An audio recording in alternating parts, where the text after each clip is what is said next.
नमस्कार दोस्तों, आप सभी का स्वागत है आपके अपने YouTube चैनल जे जे एजुकेशन पॉइंट में। तो दोस्तों, आज से हम लोग प्राचीन भारत का इतिहास शुरू करने जा रहे हैं। प्राचीन भारत का इतिहास का जो पहला टॉपिक है वह है प्राग ऐतिहासिक काल। यानी आज की इस वीडियो में हम लोग प्राग ऐतिहासिक काल के बारे में अध्ययन करने वाले हैं।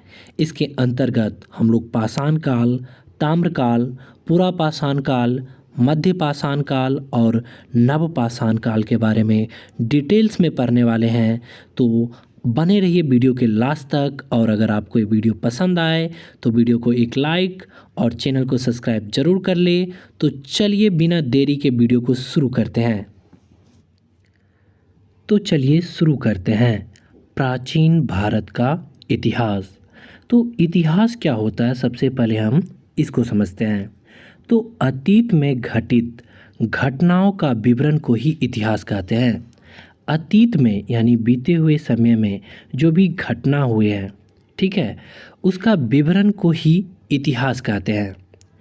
इतिहास का जनक हेरोडोटस को कहा जाता है। इतिहास का जनक किसे कहा जाता है? तो हेरोडोटस को। यहाँ से प्रश्न पूछा गया है। अब देखिए, अध्ययन के दृष्टि से इतिहास को 3 भागों में विभाजन किया गया है। प्राचीन इतिहास, मध्यकालीन इतिहास और आधुनिक इतिहास। भारत के इतिहास को 3 भागों में विभाजित किया गया है। अब हम इतिहास को समझने के बाद जो हमारा देश का इतिहास है, भारत का इतिहास है, उसके बारे में अध्ययन करने वाले हैं। तो देखिए, हमारे देश यानी भारत का जो इतिहास है उसे भी 3 भागों में बांटा गया यानी विभाजित किया गया है। तो इसे हम अगले पेज में देखते हैं। तो जैसे हमने पिछले पेज में देखा कि भारत के इतिहास को भी 3 भागों में विभाजित किया गया है। पहला प्राग ऐतिहासिक काल, दूसरा आर्ध ऐतिहासिक काल और तीसरा ऐतिहासिक काल। तो संपूर्ण जो है भारत के इतिहास को 3 भागों में विभाजित किया गया है। पहला प्राग ऐतिहासिक काल, दूसरा आर्ध ऐतिहासिक काल और तीसरा ऐतिहासिक काल। अब ये समझिए कि प्राग ऐतिहासिक काल किसे कहते हैं। तो ऐसा काल या युग जिसमें कोई भी लिखित विवरण नहीं है और वह केवल और केवल पुरातात्विक स्रोत पर आधारित है, उसे प्राग ऐतिहासिक काल कहते हैं।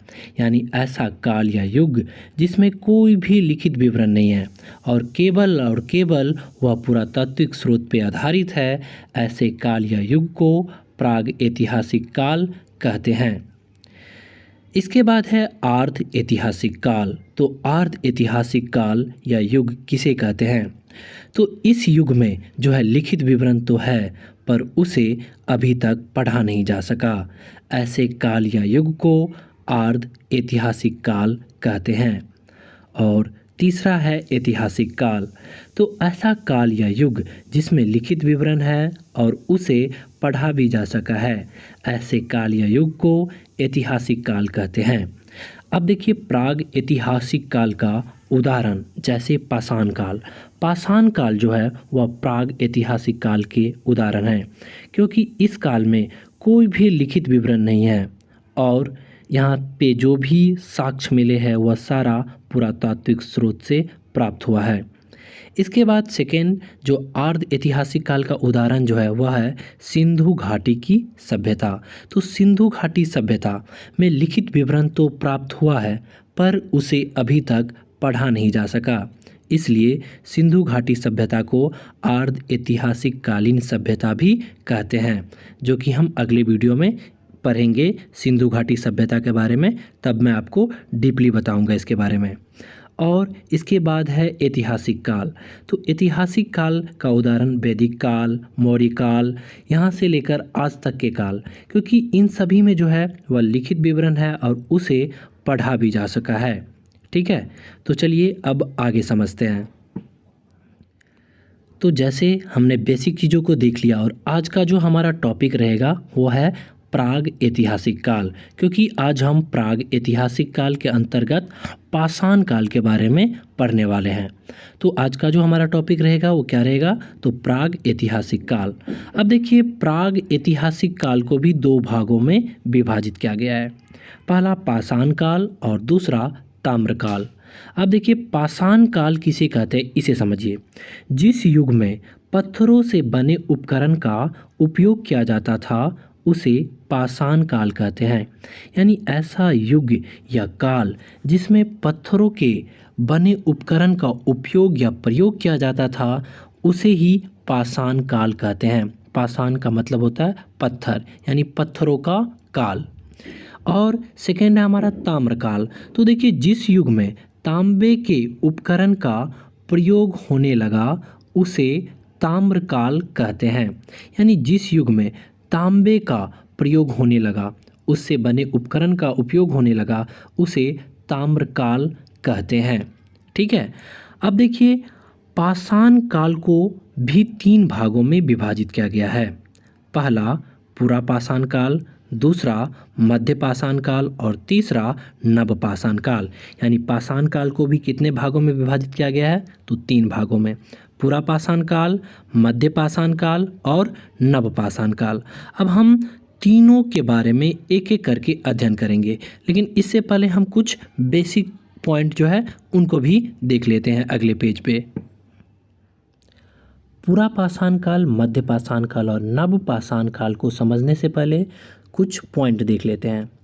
भारत में सर्वप्रथम 1863 ईस्वी में रॉबर्ट ब्रूसफुट ने पाषाणकालीन सभ्यता की खोज की। तो भारत में सर्वप्रथम 1863 ईस्वी में रॉबर्ट ब्रूसफुट ने पाषाणकालीन सभ्यता की जो है वह खोज की थी। रॉबर्ट ब्रूसफुट को पाषाण काल के जनक माने जाते हैं। अगर हम बात करें कि पाषाण काल के जनक कौन थे, तो रॉबर्ट ब्रूसफुट को ही पाषाण काल के जनक माने जाते हैं। और सबसे इम्पोर्टेंट पॉइंट यहाँ से कई बार प्रश्न पूछे गए हैं कि भारतीय पुरातत्व विभाग के जनक सर अलेक्जेंडर कनिंघम है।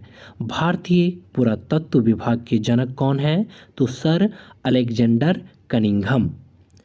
अब चलिए हम पूरा पाषाण काल को समझते हैं।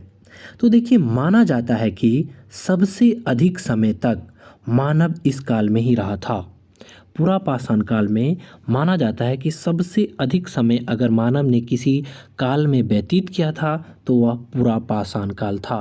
इसलिए यह काल बहुत बड़े होने के कारण इसे भी तीन भागों में इतिहासकारों ने बांट रखा है। पहला पूर्व पूरा पाषाण काल, दूसरा मध्य पूरा पाषाण काल और तीसरा उच्च पूरा पाषाण काल। तो पूरा पाषाण काल को भी तीन भागों में विभाजित किया गया है। पहला पूर्व पूरा पाषाण काल, दूसरा मध्य पूरा पाषाण काल और तीसरा उच्च पूरा पाषाण काल। अब हम पूरा पाषाण काल के बारे में जानते हैं।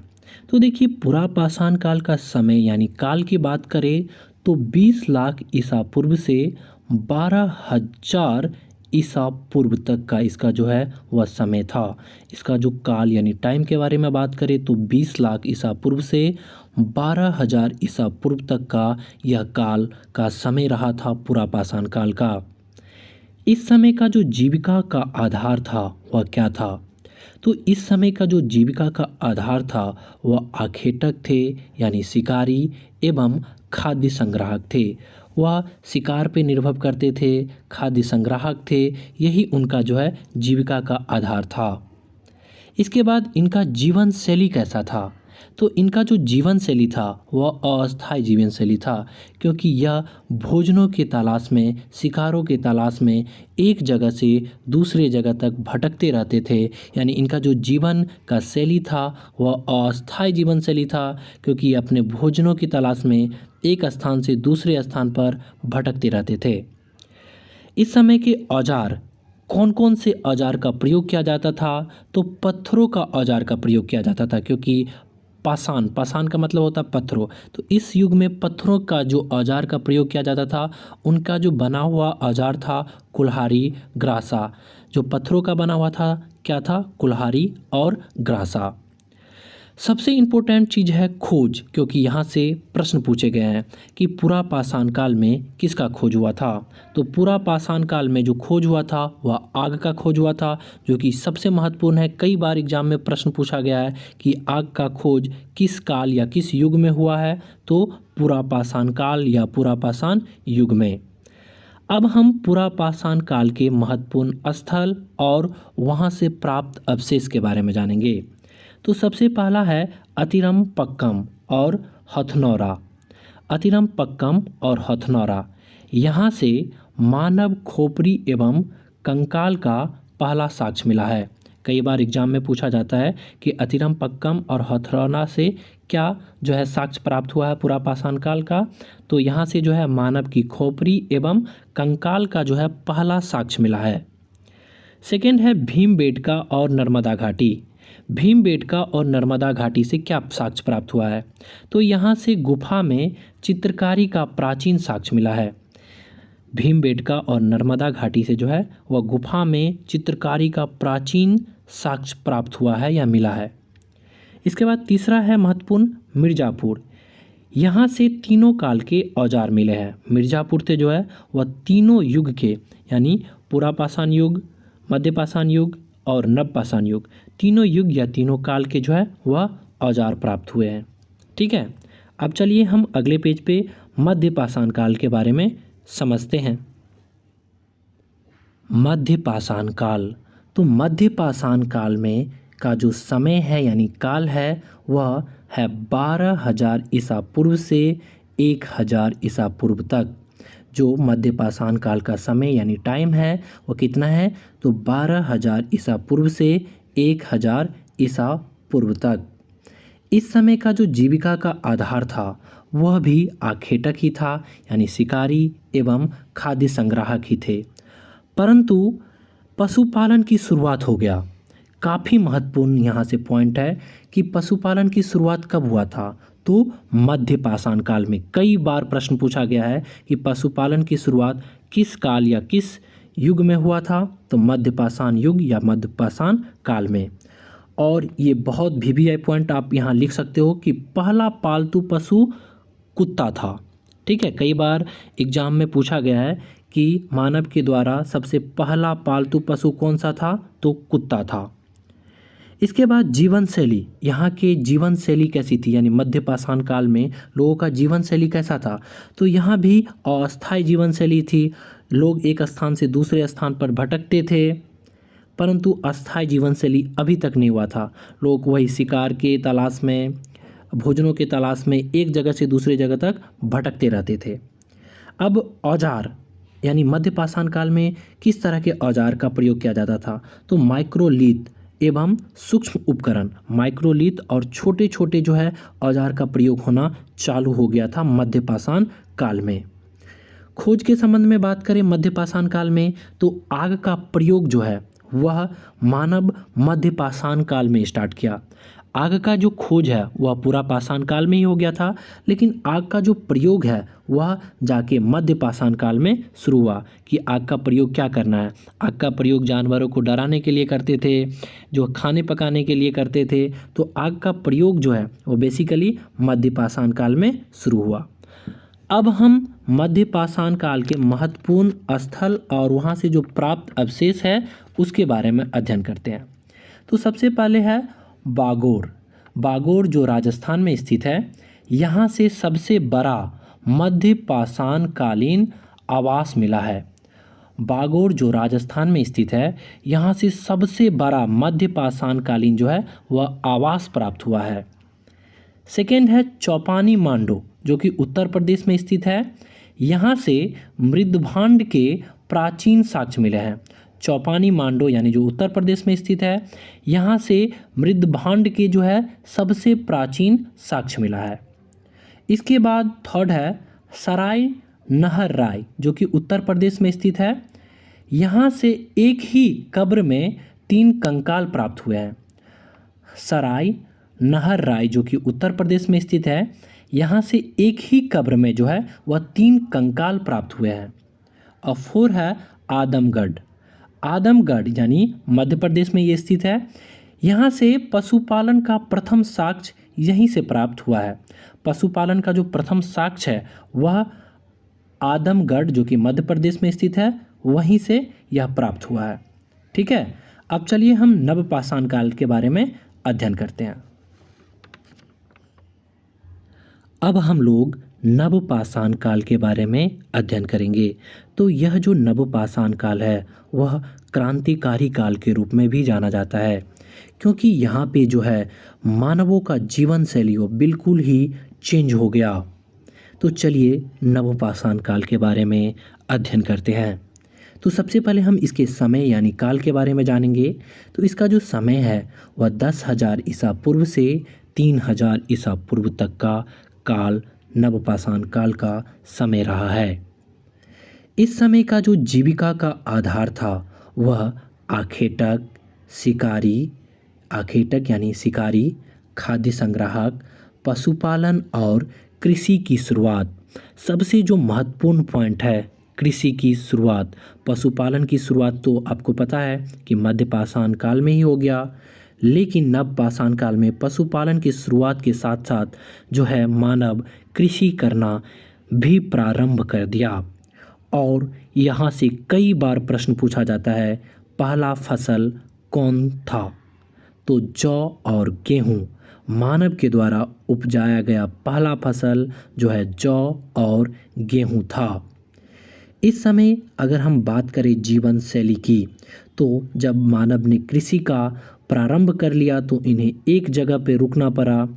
तो इनका जो जीवन शैली था वह अस्थाई से अस्थाई जीवन शैली हो गया, क्योंकि इससे पहले का जो जीवन शैली था आपने देखा पूरा पाषाण काल में और मध्य पाषाण काल में कि इनका जो जीवन शैली था वह अस्थाई जीवन शैली था, लेकिन यहाँ आके इनका जीवन शैली जो था वह अस्थाई जीवन शैली हो गया, क्योंकि इसकी प्रमुख वजह जो है वह कृषि की शुरुआत। क्योंकि यह फसल उगाने लगे तो इन्हें फसल की कटाई तक के जितना समय लगता है तो उन्हें एक जगह पे रुकना पड़ा, तो इन्होंने अपने जीवन जो है वह शैली अस्थाई कर ली।